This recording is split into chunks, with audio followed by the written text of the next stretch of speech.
Assalamualaikum warahmatullahi wabarakatuh. Waalaikumsalam warahmatullahi. Assalamualaikum buat dulur-dulur semua. Saya Maruto Aji. Asalnya dari Gunung Tilu, Jawa Barat. Maksudnya kesininya dari Gunung Tilu, Jawa Barat, tapi aslinya orang Jogja.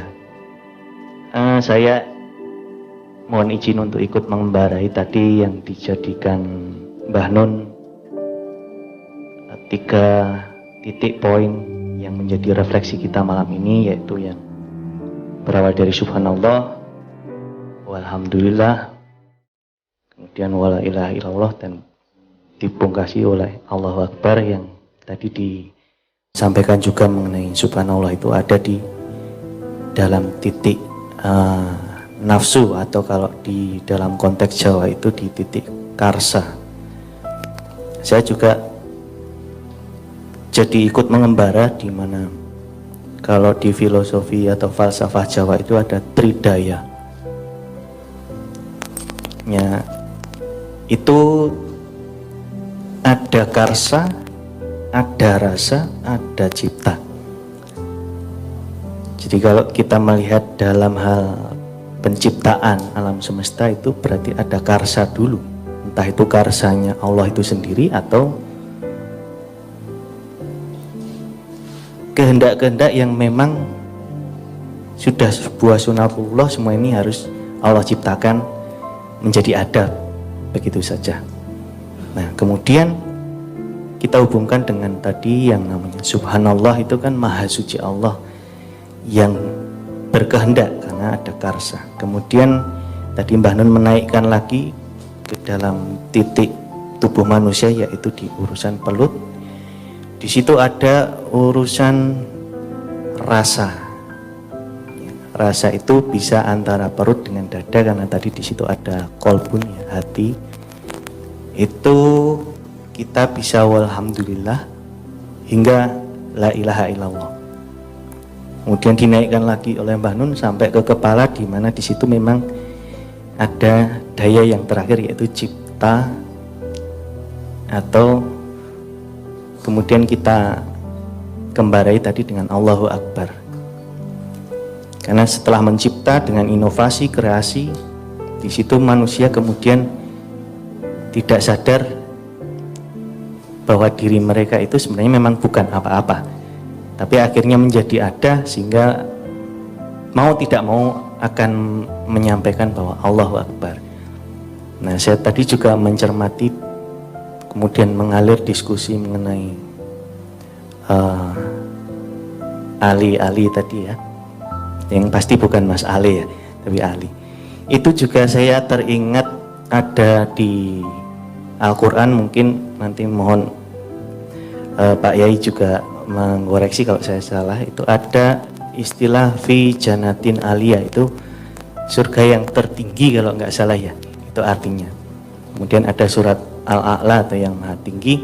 Tapi saya ingat di suatu film National Geographic kalau nggak salah, itu bikin dokumenter tentang kejadian kronologis sebelum esok terjadi penculikan terhadap seseorang yang diserupakan oleh Nabi Isa.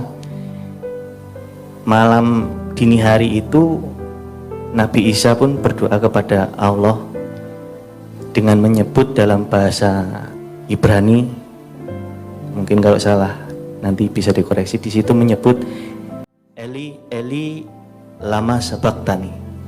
Nah, itu artinya Allah, Allah, mengapa engkau meninggalkan aku. Nah, mungkin bisa jadi itu tak adik gaduk. Tadi Mbah Nun juga menyampaikan Ali yang ditunjukkan itu adalah yang Allah itu sendiri, karena di dalam bahasa Ibrani itu juga Eli atau Eloi itu menunjuk pada hal yang sama. Nah, kemudian saya mengembarai lagi bahwa kita sampai kepada titik nadir dalam peradaban saat ini. Allah mencipta suatu makhluk yang hanya berapa ukurannya, mungkin nano, ya, karena dilihat dengan mikroskop pun nggak bisa. Tapi seluruh dunia sudah gempar sedemikian hebohnya hanya dengan suatu RNA kecil yang ternyata kemudian dilabeli oleh manusia itu menjadi suatu penyakit dalam bentuk virus yang kemudian kita mengenal dengan SARS-CoV-2 atau nama bekennya itu COVID-19. Sampai hari ini kita semua sepertinya seolah-olah bingung untuk berhadapan dengan makhluk yang kecil ini, karena ini masuknya tataran yang gaib. Kalau orang awam memang tidak dapat melihat, tapi para ahli-ahli yang memang sudah menguasai teknik-teknik untuk melihatnya itu bisa melihat, merasakan kehadiran makhluk tersebut. Nah, ini semua juga bagian dari cipta Allah untuk merubah tatanan peradaban yang memang beberapa waktu terakhir ini mungkin saja hasil peradaban, hasil cipta rasa karsa manusia ini sudah sedikit dalam tanda petik mungkin saja menurut pandangan Allah itu melampaui batas, sehingga Allah menurunkan makhluk kecil ini untuk membuat batasan-batasan baru di dalam kehidupan manusia saat ini, yang kemudian yang saat ini umum kita lihat ada yang disebut apa itu social distancing ya, yaitu kita setidaknya diminta untuk jaga jarak, kemudian jaga nafas dengan diberongsong pakai masker dan seterusnya. Di sisi lain kita lupa bahwa jika kita mengamati informasi-informasi yang beredar, sebenarnya virus tersebut karena wujudnya itu hanya untaian RNA ya, bukan DNA. Kalau misalnya virus HIV itu yang sudah terkenal beredar di bagian-bagian yang tadi disebutkan subhanallah tadi, itu jelas lebih kokoh kalau dipandang dari sisi ahli molekuler. Tapi kalau RNA ini suatu zat yang mudah rusak sebenarnya. Jadi kalau kita lihat barang yang sebenarnya sudah didesain Allah itu sangat rapuh, sangat rentan saja, itu bisa membuat dunia ini segempar ini. Lalu bagaimana ketika Allah itu memasang makhluk-makhluk besar yang dalam bentuk pasak-pasak di muka bumi ini dalam bentuk gunung-gunung. Ya kebetulan belakang rumah saya itu gunung yang puncaknya 3, makanya disebut Gunung Tilu. Di situ terhampar tanaman-tanaman seperti permadani yang manusia kadang lupa untuk menyebut alhamdulillah, karena kok bisa ada tanaman-tanaman tumbuh di ketinggian seperti itu, sementara di Gunung Merapi mungkin di ketinggian tersebut sudah berupa padang pasir. Untuk sementara itu dulu pengembaraan yang saya peroleh malam ini. Nanti monggo Mbah Nun atau Pak Yai juga apa kira-kira pengembaraan ini akan terus berlanjut atau bagaimana? Saya Andere. Assalamualaikum warahmatullahi wabarakatuh. Sangat bagus Mas, itu sangat menggembirakan kita sebagai pekerja dan aktivis Ma'iyah ya. Jadi tadabbur dan analisis atau permenungan-permenungan seperti itu sangat kita butuhkan bersama. Jadi mungkin itu bisa ditulis sebenarnya Mas ya. Iya, barusan saya mau menyampaikan itu, tulis wae nanti kita tolong kirim ditulis. ya. Meskipun media kita ya cuman itu. Ya tapi Pak Muzamil, kenapa orang bertaubat? Ya, taubat itu artinya akan kembali ke jalan semula. Ya, Ya. berarti dia selama ini dia tidak berjalan di jalannya. Iya betul. Berarti salah. Betul. Nah salah itu bisa keliru, bisa dosa, bisa zalim, bisa macam-macam ya. Betul. Nah pertobatan itu kan hanya dikenal oleh wacana agama, padahal pertobatan itu kan sebenarnya satu petunjuk bahwa kamu harus menghitung kembali, kamu harus mencari kembali jalan yang lebih tepat kan begitu. Nah sekarang Anda seperti yang Anda katakan barusan, kan sekarang tidak ada pertobatan apapun Mas dari COVID ini. Apakah COVID ini membuat manusia bertobat? Tidak. Tidak, tidak. Bertobat itu maksud saya, apakah ilmuwan sedunia itu kemudian melakukan introspeksi terhadap kemungkinan mereka keliru? Kan tidak juga. Kan tidak juga. Apalagi di Indonesia, tidak jelas informasi dari pemerintah, dari ID, dari sejumlah dokter yang mandiri dan seterusnya. Jadi tidak ada pertobatan dalam arti ilmu, dalam arti pemahaman hidup dan seterusnya. Jadi memang nek dikai RNA ya ngono kuwi Mas. Wong dia punya peluang untuk tidak bertobat kok. Mungkin yang harus dikasih yang DNA, harus dikasih yang lebih berat.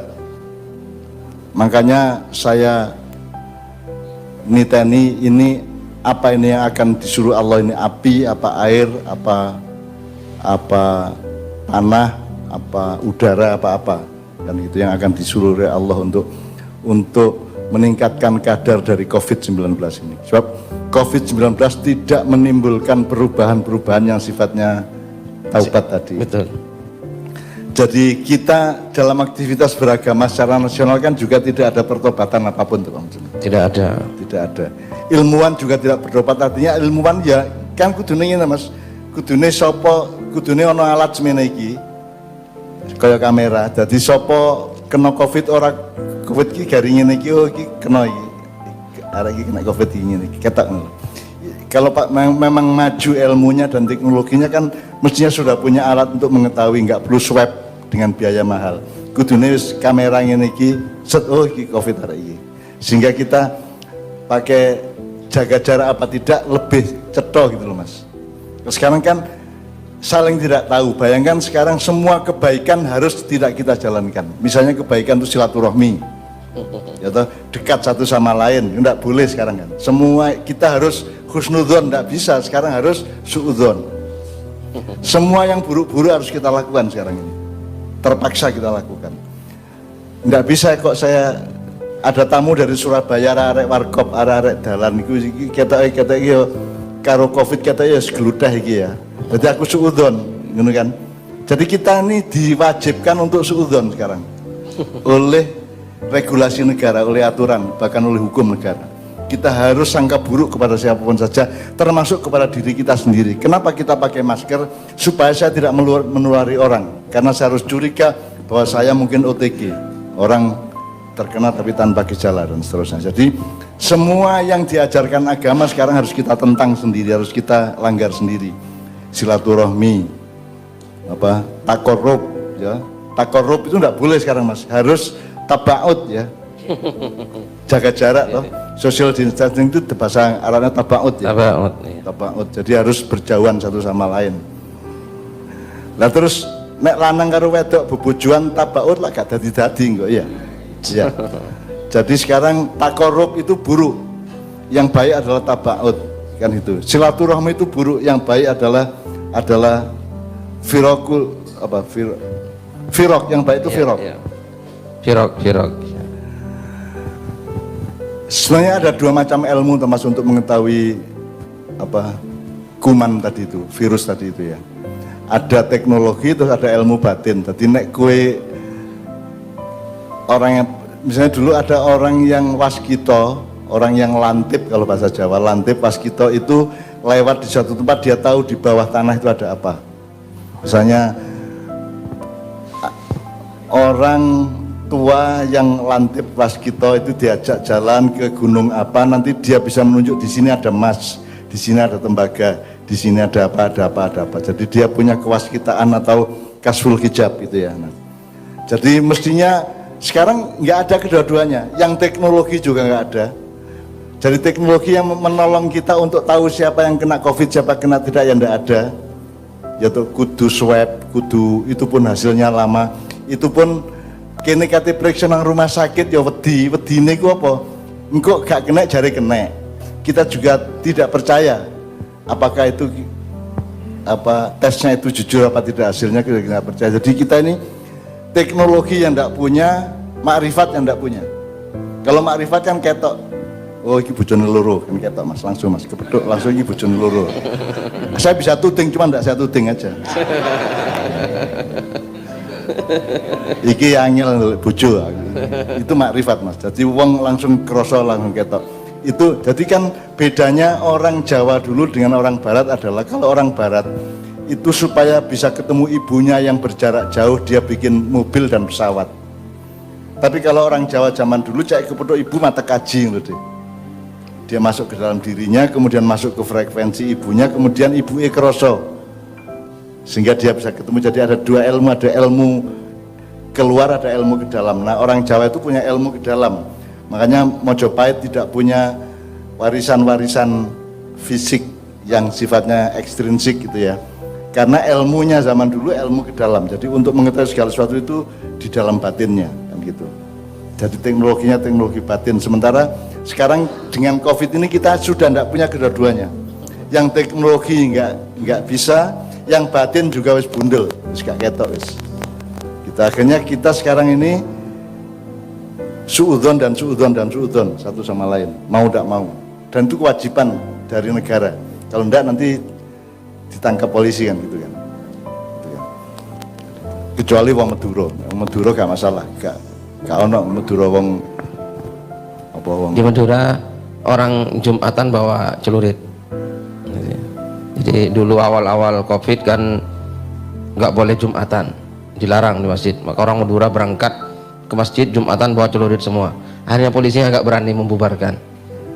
Karena kan sopo sing ngelarang Jumuan tak celurit ini. Karena melarang ajaran agama. Jadi kita juga disiksa tidak hanya oleh COVID Mas, kita disiksa oleh ketidakmampuan kita mengantisipasi COVID secara birokrasi atau manajemen kenegaraan kan begitu. Jadi kita disiksa oleh, kalau COVID-nya kan kamu sehat, insya Allah COVID kan cuma enak kata dia tidak kuat-kuat amat kita bisa lawan gitu ya. Tapi kan itu nggak boleh ngomong gitu Mas. Karena ada COVID yang lebih gede yaitu COVID 45, bukan 1945 maksud saya. Jadi COVID Indonesia Raya kan gitu. Itu yang lebih berat daripada COVID 19. Karena sekarang maknyahan wani arek-arek. Mosok gak wani ya, masih ngelumpuk ngerempel di lapangan ya wani. Cuman kan sakno wak lurah, sakno kapolres, sakno kapolsek, sakno bupati, sakno tamat. Jadi kita kan toleran ini. Kita kan tidak tega kepada mereka kalau kita menunjukkan keberanian kita. Tapi kan sudah pasti sekarang ini yang kita hadapi adalah sekarang di Indonesia itu tidak ada agama, tidak ada Allah, tidak ada takwa, tidak ada tawakal, tidak ada hifdzullah, tidak ada ya hafidh ifatni, tidak ada perlindungan, tidak ada ketahanan, tidak ada imunitas. Yang ada adalah COVID yang bertebaran di mana-mana dan manusia yang ketakutan dan jepiping sembunyi di mana-mana kan begitu. Faktor yang lain tidak ada, Allah tidak ada, ayat Allah tidak ada, tawakal tidak ada, gitu. Yang tadi itu semua ayat-ayat yang dibaca Muzamil juga tidak ada dan tidak ada Allah. Artinya Allah itu dengan zatnya, keberadaannya dan fungsinya itu tidak ada di Indonesia. Jadi kita tidak punya Pancasila sebenarnya. Karena Pancasila nomor 1 itu ketuhanan yang Maha Esa. Itu nggak ada. Jadi ya sudah, sekarang apa yang bisa kita lakukan ya sudah. Saya kira nanti ini akan sembuh dengan sendirinya oleh gerakan rakyat. Nah, gerakan rakyat itu tidak revolusioner, tapi ya beler-beler arek-arek engko lak suwe dadi dhewe suwe lak beres-beres dhewe gitu ya. Karena Indonesia memang begitu. Tidak ada satupun yang bisa diatur dengan regulasi yang pasti. Kenapa tidak ada regulasi yang pasti? Karena informasinya juga tidak pasti, pendataannya juga tidak pasti. Terus alat dan ilmu untuk menganalisa datanya juga tidak pasti. Maka kita hidup dalam ketidakpastian sehingga kita suudzon satu sama lain, sangka buruk kepada setiap orang, termasuk kepada keluarga kita sendiri dan bahkan kepada diri kita sendiri. Kita harus bersangka buruk bahwa mungkin saja saya ini kena COVID sehingga saya pakai masker supaya tidak menulari orang yang ada di depan saya kan begitu. Jadi teman sekalian, terima kasih atas analisis Anda, tolong itu juga ditulis ya Hel ya.